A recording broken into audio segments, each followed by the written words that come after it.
à tous, aujourd'hui on se retrouve pour un nouveau format que j'ai envie de développer cette année dans lequel j'ai envie de suivre une personne qui va nous présenter différents lieux culturels qu'elle aime bien. Donc l'idée c'est vraiment de visiter 1 à 2 lieux, aussi que la personne nous fasse une recommandation culturelle, que ce soit un livre, une série, un film, un spectacle. Et j'aimerais aussi intégrer à ce format une activité nocturne, donc une activité qui pourrait se faire après 18 h. En tout cas, j'espère que ce format permettra de faire des découvertes parce que les sujets dépendront des personnalités et des centres d'intérêt de chacun. Et aujourd'hui, on commence avec Léa, la personne la plus curieuse de Paris. Merci beaucoup, bonjour à tous.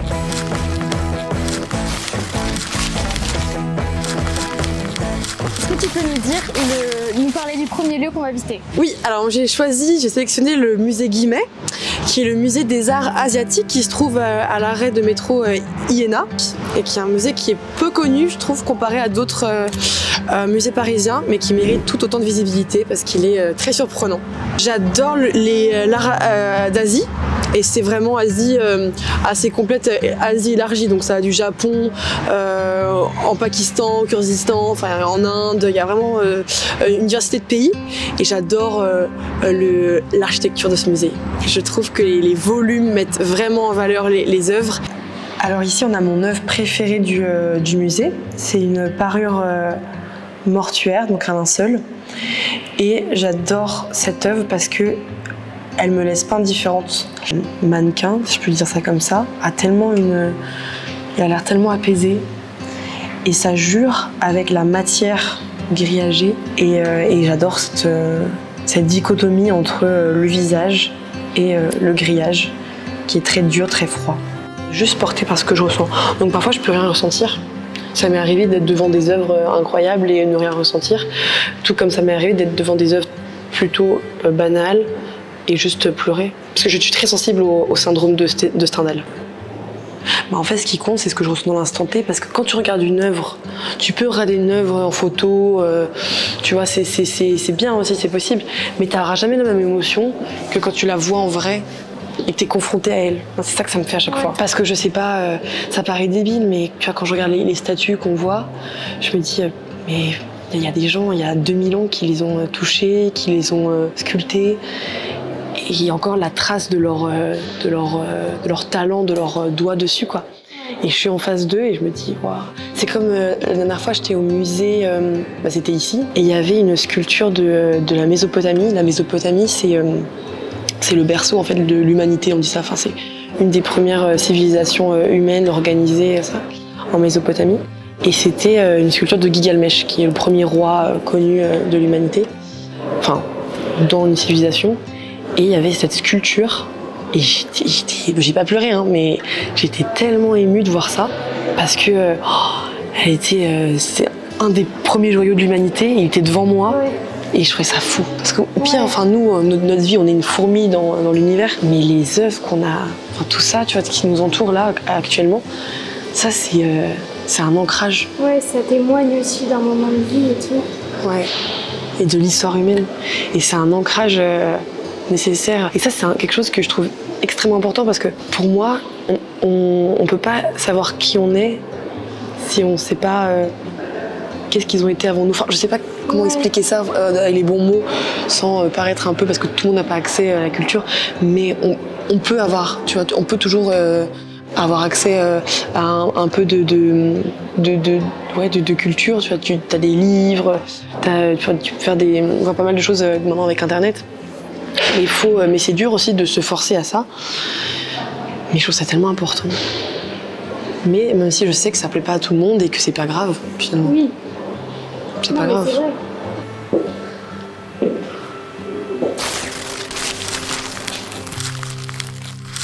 Alors Léa, quelle est la recommandation culturelle dont tu voudrais nous parler? Alors en recommandation culturelle, j'ai choisi de vous parler de Starmania, qui est un spectacle qui actuellement, peut-être quand la vidéo sortira, ça sera déjà fini.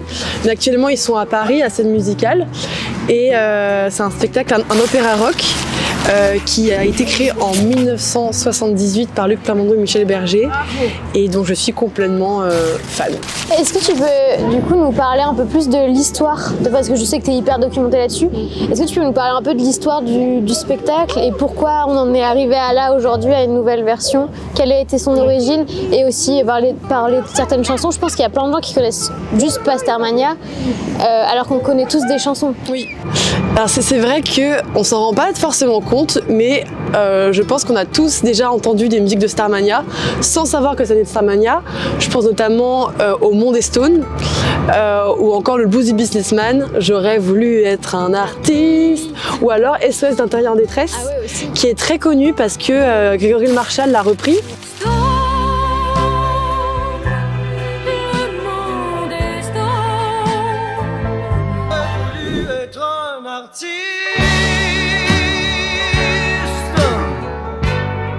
Pour pouvoir faire mon humain, jamais eu les pieds sur terre. J'aimerais mieux être un oiseau. Et tout ça, ça vient de Starmania, donc elles sont liées entre elles, il y a une histoire, elles veulent raconter quelque chose et c'est l'histoire de Starmania finalement. La première version a été est sorti en fait en 79, le spectacle, mais l'album studio était sorti un an avant, en 1978. Et pour bien comprendre Starmania, en fait, dans le contexte français de cette époque-là, il n'y avait pas du tout de comédie musicale. Il y avait seulement eu Jésus-Christ Superstar, mais c'était quelque chose de Broadway, très américain, qui est arrivé en France. Okay. Donc, il n'y avait aucune comédie musicale française. Ce qui est assez particulier avec l'histoire de Starmania, c'est que le spectacle a été joué seulement un mois en 1979 au Palais des Congrès. Okay. Seulement un mois. Et mais c'était de la folie au début, ça a eu du mal un peu à fonctionner. Et après, les gens achetaient même des billets sur les escaliers pour s'installer sur les escaliers, tellement ça a eu du succès. Et ils sont restés qu'un mois parce qu'après il y avait le Bolchoï qui venait. Et le Bolchoï, c'était à l'époque de l'URSS, c'était assez compliqué pour les avoir, donc ils pouvaient vraiment pas décaler. Ce qui est un peu intéressant, c'est que également Starmania, l'histoire est basée sur un fait divers qui a réellement existé. En fait, Michel Berger était très touché par l'histoire de Patricia Hearst, qui était la fille d'un magnat des médias en fait aux États-Unis, qui a été enlevée et qui a eu un syndrome de Stockholm. Et elle est tombée amoureuse de son ravisseur. Et en fait, après, elle a partagé sa lutte. Donc, ça rappelle l'histoire de Crystal et Johnny Roquefort. Et donc, ils sont partis à partir de là pour créer le spectacle. Et donne-nous 3 bonnes raisons d'aller voir la version de Starmania de 2022, parce qu'il faut savoir que là, ça se termine à Paris, mais ils vont ils partent en tournée dans plusieurs villes de France et aussi au Canada après ça. Au Québec, ouais. En mois d'août, ils sont tous au Québec.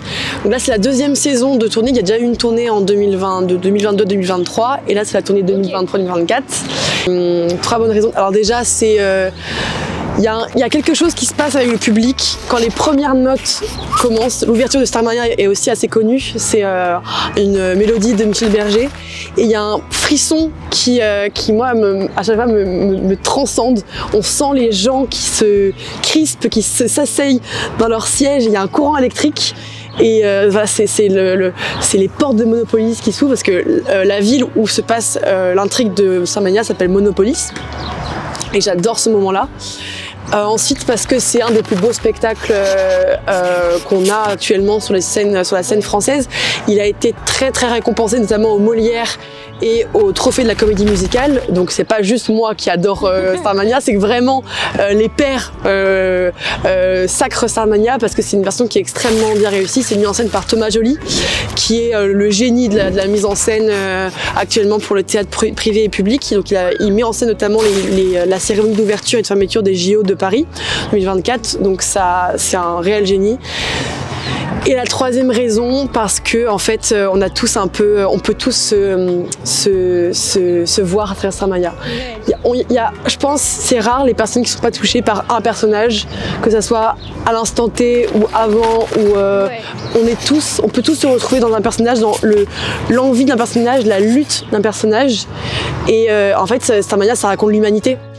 Thomas Joly le dit très très bien, il dit que ça raconte... en fait, il y a beaucoup de choses qui se sont passées dans Starmania, enfin qui ont été écrites dans Starmania en 79, qui se sont passées en fait dans la vraie vie. Ça parle d'un millionnaire qui devient président, Donald Trump.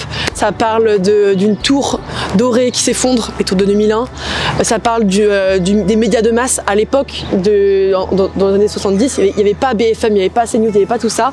Il n'y avait pas l'info en continu. Et ça s'est réalisé en fait. Et on parle aussi d'éco-anxiété. C'est extrêmement moderne, l'éco-anxiété. Ça a été écrit il y a 40 ans, mais on se retrouve tellement dans plein de sujets. Politique, écologique, social, les questions de genre. Ouais. On parlait d'un homosexuel, d'un travesti. Enfin, c'est très très moderne. Et c'est pour ça que c'est juste fabuleux. Et la mise en scène est vraiment très belle, très impressionnante. Ouais. Et je pense qu'on ressort pas indemne après avoir vu Starmania. Il y a une phrase que j'aime beaucoup dans Starmania, c'est une phrase de la musique quand on arrive en ville, qui dit quand viendra l'an 2000, on aura 40 ans. Si on vit pas maintenant, demain il sera trop tard. Et j'adore cette phrase parce que faut vivre. Et Starmania, c'est une piqûre de rappel pour nous dire de vivre parce que tout est éphémère. Et c'est juste une perfusion de bonheur, Starmania. Donc je vous conseille. Je crois qu'on peut pas mieux terminer. Franchement, merci Léa pour cette reco. Merci pour toutes ces infos aussi autour du spectacle. Je pense que c'est à toi de ne pas mettre d'en parler parce que je sais que je suis très rabat-joie avec ça. Mais je veux tellement faire découvrir aux gens ce spectacle qui est juste somptueux et stupéfiant.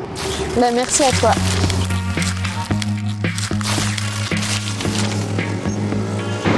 Alors maintenant, j'ai décidé de vous emmener à la bibliothèque Richelieu, qui est un de mes lieux préférés à Paris.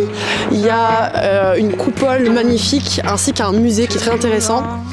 Que je vous conseille d'ailleurs de faire, même si là on va faire que la coupole et vous allez voir, on se sent comme dans Harry Potter. Enfin, c'est magnifique et on peut y travailler, donc si vous avez un mémoire ou quoi à rédiger, c'est l'endroit parfait pour être inspiré. C'est parti.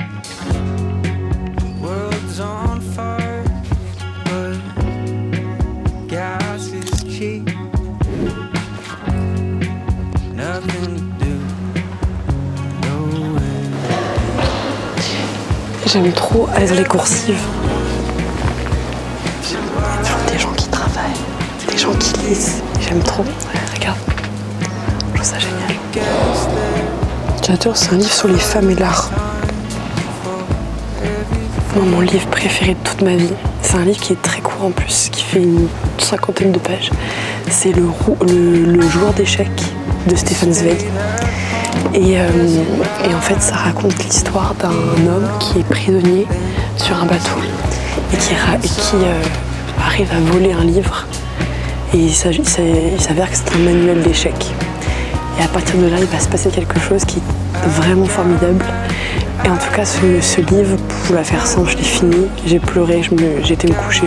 C'était incroyable. Du coup, si ah oui, je conseille vraiment d'aller à la galerie Mazarin.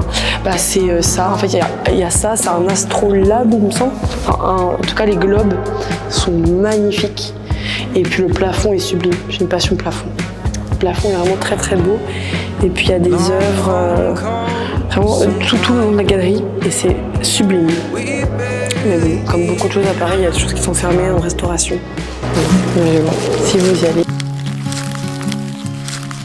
Alors en ce qui concerne l'activité nocturne, j'ai décidé de présenter une pièce de théâtre, enfin de manière générale le théâtre, parce que je trouve qu'on n'y pense pas forcément.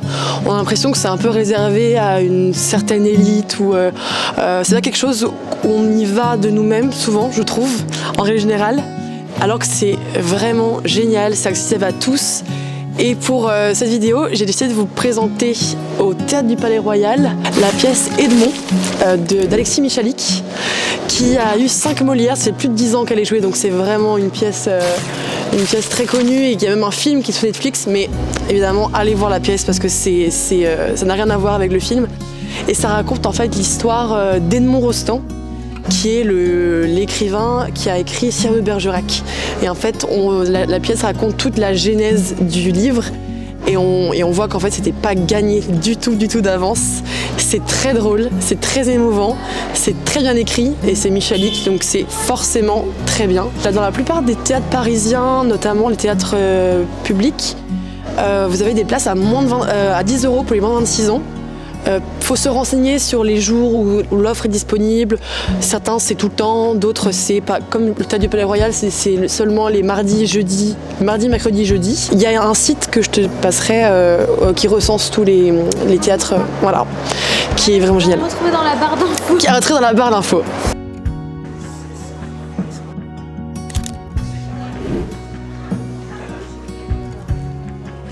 Regardez où on est. Dans un truc comme ça. Incroyable.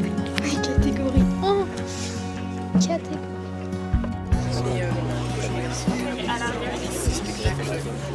Bon, donc voilà, quelques jours après la pièce de théâtre, franchement elle était géniale, je la conseille fortement et surtout que voilà, on peut y avoir accès pour 10 € pour les moins de 26 ans, c'est quand même assez fou. Et bien sûr, un grand merci à Léa pour tous ses partages, c'était super intéressant et j'espère que ce format plaira. En tout cas, merci d'avoir regardé la vidéo, à très vite.